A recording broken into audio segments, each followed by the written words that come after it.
Hello friends, இன்னைக்கு நம்ம இந்த வீடியோல என்ன பார்க்க போறோம் பாத்தீங்கன்னா Realme 2 Pro ஓட ஃபேஸ் அன்லாக் அப்புறம் fingerprint சென்சார் எந்த அளவுக்கு ஃபாஸ்டா இருக்கு அதோட ரிவ்யூ தான் இன்னைக்கு நம்ம இந்த வீடியோல பார்க்க போறோம்.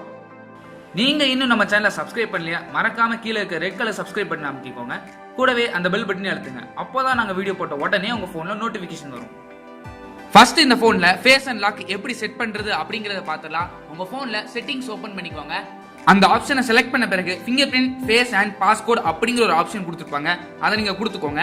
அதை கொடுத்ததுக்கு அப்புறம் பாத்தீங்கன்னா ரெண்டு ஆப்ஷன் இருக்கும், fingerprint அப்புறம் face அப்படின்னு. ஃபர்ஸ்ட் நம்ம ஃபேஸை செட் பண்ணிக்கலாம். ஃபேஸ் கொடுத்ததுக்கு அப்புறம் உள்ள பாத்தீங்கன்னா பாஸ்வேர்ட் கேட்கும். உங்க பாஸ்வேர்ட் செட் பண்ணலன்னா செட் பண்ணிக்கோங்க, இல்லைன்னா புதுசா நீங்க செட் பண்ற மாதிரி இருக்கும். அதெல்லாம் செட் பண்ண பிறகு டாப்ல பாத்தீங்கன்னா என்ரோல் ஃபேஸ் அப்படின்னு ஒரு ஆப்ஷன் கொடுத்துருப்பாங்க. அதை நீங்க செலக்ட் பண்ணிக்கோங்க. இந்த என்ரோல் ஃபேஸ் அப்படிங்கிற ஆப்ஷன் கொடுத்ததுக்கு அப்புறம் இங்க முக்கியமா சொல்ற இன்ஸ்ட்ரக்ஷன் என்னன்னு பாத்தீங்கன்னா, நீங்க வந்து ஓவர் பிரைட்டா இருக்க சன்லைட்லயோ ஓவர் டிம்மா இருக்க லைட்லயோ நீங்க எடுத்தீங்கன்னா இது உங்களுக்கு தெளிவா இருக்காது அப்படின்னாங்க. சோ நம்ம நார்மல் ரூம் லைட்லயே செக் பண்ணி பார்த்துடலாம். இது முழுக்க ஃபேஸ் என்ரோல் பண்ணும்போது தான், மத்தபடி இது தேவையில்லை.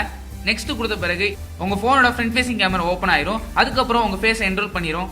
சோ இப்போ பாத்தீங்கன்னா என்னோட ஃபேஸ் இந்த போன்ல என்ரோல் ஆகிருச்சு. அடுத்த ஆப்ஷன் என்ன கொடுத்துருக்காங்க பாத்தீங்கன்னா, போனை ரைஸ் பண்ண உடனே உங்க ஸ்கிரீன் ஆன் ஆகிற மாதிரி கேட்டிருக்காங்க. இது வந்து ஆல்வேஸ் ஆன் டிஸ்பிளே. ஆல்ரெடி நம்ம நோக்கியால பார்த்திருந்தோம். அதே மாதிரி ஒரு டிஸ்பிளே தான் இதுலயும் கொடுத்துருக்காங்க. ஆனா இது ஆல்வேஸ் ஆன் டிஸ்பிளே கிடையாது. இது வந்து நீங்க கொடுத்தீங்கன்னா நீங்க சும்மா டைம் பார்க்க எடுத்தா கூட இது வந்து போன் அன்லாக் ஆகிரும். ஸோ இது தேவையில்லை அப்படிங்கிற நம்ம கேன்சல் கொடுத்துடலாம். உங்களுக்கு தேவைன்னா நீங்க வச்சுக்கோங்க, இது உங்க கன்வீனியன்ட்டை பொறுத்து தான்.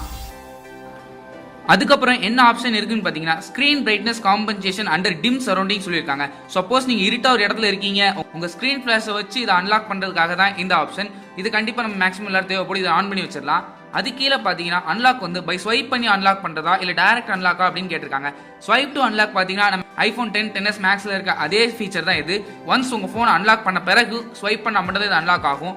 அடுத்த ஆப்ஷன் என்ன பாத்தீங்கன்னா டைரக்ட் ஃபேஸ்னு கொடுத்துருக்காங்க. லாக் பட்டனை பிரஸ் பண்ண உடனே உங்க போன் அன்லாக் ஆகுறதா இந்த டைரக்ட் பிரஸ். உங்களுக்கு இது கன்வீனியன்ட்டோ நீங்க அதுக்கு தகுந்தாப்புல நீங்க வச்சுக்கலாம். அது கீழே என்னன்னு பாத்தீங்கன்னா closed eyes will fail recognition அப்படிங்கிற ஆப்ஷன் கொடுத்துருக்காங்க. இந்த ஆப்ஷன் எதுக்குன்னு பாத்தீங்கன்னா, சப்போஸ் நீங்க தூங்கிட்டு இருக்கும்போது இல்ல கண்ணை மூடிட்டு இருக்கும்போது உங்க போனை யாரும் அன்லாக் பண்ணக்கூடாது அப்படிங்கிறது தான் இந்த ஆப்ஷன். ஸோ இந்த ஆப்ஷன்ஸ்லாம் எந்த அளவுக்கு ஒர்க் ஆகுது அப்படிங்கிறத பார்த்துலாம். ஃபர்ஸ்ட் நார்மல் டே லைட்ல இதை யூஸ் பண்ணி பார்த்துரும். நார்மல் டே லைட்ல இதை யூஸ் பண்ணும்போது எந்தவித பிரச்சனையும் இல்லை. ஃபேஸ் அன்லாக் வந்து நல்லா ஃபாஸ்டா இருந்தது, அக்யூரேட்டா இருந்தது. நெக்ஸ்ட் பாத்தீங்கன்னா என்னோட ரெண்டு கண்ணையும் க்ளோஸ் பண்ணிட்டு இந்த போன் அன்லாக் ஆகுதா அப்படிங்கிறத ட்ரை பண்ணிடுறேன். அப்படி ட்ரை பண்ணும்போது பாத்தீங்கன்னா மேக்ஸிமம் ஓப்பன் ஆகல, ஆனா சில டைம் வந்து ஓப்பன் ஆகிருது. இது வந்து ஃபுல் அண்ட் ஃபுல் செக்யூர் கிடையாது. ஏன்னா கண்ணை மூடிட்டு இருக்கும்போது கூட இந்த போன் அன்லாக் ஆகிருது. இது ஓப்போ Realme 1ல இதே பிரச்சனை கொடுத்துருந்தாங்க. ஆனா வந்து அது அப்டேட் கொடுத்து சரி பண்ணிட்டாங்க. ஆனா இந்த போன்ல கொடுப்பாங்களா அப்படிங்கிறது தெரியல. கொடுத்து சரி பண்ணா நல்லா இருக்கும். இப்படி ஒரு ஆப்ஷன் கொடுத்தும் இது ஏன் இந்த அளவுக்கு ஒர்க் ஆகுது அப்படிங்கிறது தெரியல.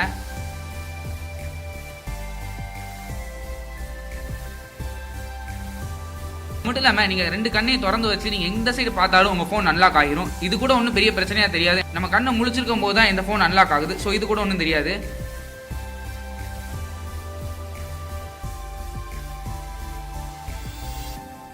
நெக்ஸ்ட் நம்ம நார்மல் ரூம் லைட்ல இந்த போன் எப்படி அன்லாக் ஆகுது அப்படிங்கிறது தெரியல. நம்ம நார்மலா வீட்டில் என்ன ரூம் லைட் இருக்குமோ அதே லைட் கண்டிஷன் வச்சு அதை செக் பண்ணியிருக்கேன். அப்படி செக் பண்ணும்போது இந்த போன் எந்த வித பிரச்சனையும் இல்லாமல் ஈஸியாக அன்லாக் ஆகிருது. இதை பார்த்தீங்கனாலே உங்களுக்கு தெரியும் எந்த அளவுக்கு ஃபாஸ்ட்டாக அன்லாக் ஆகுது அப்படின்னு. டே லைட்ல என்ன ஸ்பீட் இருந்ததோ அதே ஸ்பீட் தான் லோ லைட்லயும் இருக்கு.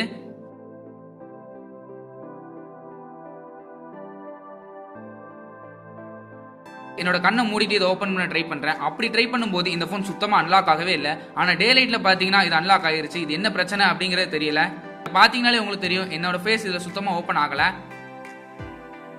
நெக்ஸ்ட் பாத்தீங்கன்னா இந்த போன்ல ஸ்கிரீன் பிரைட் காம்பன்சேஷன் கொடுத்திருந்தாங்க. இது எந்த அளவுக்கு ஒர்க் ஆகுது அப்படிங்கறதுக்காக கம்ப்ளீட் லோ லைட், அதாவது ஒரு இருட்டான இடத்துல இருந்து அன்லாக் பண்ண ட்ரை பண்றேன். அப்படி ட்ரை பண்ணும்போது பாத்தீங்கன்னா இந்த ஸ்கிரீன் ஆட்டோமேட்டிக்கா ஃபிளாஷ் ஆகி அதுக்கப்புறம் இந்த போன் அன்லாக் ஆகுது. ஸோ இது பெர்ஃபெக்டா ஒர்க் ஆச்சு. ஒரு தடவை கூட இது அன்லாக் ஆகாம இல்லை. ஸோ நீங்க சப்போஸ் யாராவது நல்ல இருட்டா இருக்க இடத்துல உங்க ஃபேஸ் அன்லாக் யூஸ் பண்ண நினைச்சா கூட நீங்க தாராளமா யூஸ் பண்ணலாம். நெக்ஸ்ட் பாத்தீங்கன்னா போனோட ஃபிங்கர்பிரிண்ட் சென்சார். ஃபிங்கர்பிரிண்ட் சென்சார் பாத்தீங்கன்னா போனோட பேக் சைடில் கொடுத்துருக்காங்க. இதையும் செட்டப் பண்ணியாச்சு. இதோட அன்லாக்கிங் ஸ்பீடு பாத்தீங்கன்னா நல்லா ஃபாஸ்டா இருந்தது, அக்யூரேட்டா இருந்தது. நீங்க எந்த ஆங்கிள் வச்சு ஓப்பன் பண்ணா கூட இந்த ஃபிங்கர்பிரிண்ட் சென்சார் ஓப்பன் ஆகிருது. ஸோ அவ்வளோதான் இந்த வீடியோ. இந்த வீடியோ பிடிச்சிருந்தா ஒரு லைக் பண்ணுங்க, கமெண்ட் பண்ணுங்க, ஷேர் பண்ணுங்க. மறக்காம நம்ம சேனல் சப்ஸ்கிரைப் பண்ணுங்க. கூடவே அந்த பெல் பட்டனையும் அழுத்துங்க. அப்போதான் நாங்கள் வீடியோ போட்ட உடனே உங்க போன்ல நோட்டிஃபிகேஷன் வரும். தேங்க்ஸ் ஃபார் வாட்சிங்.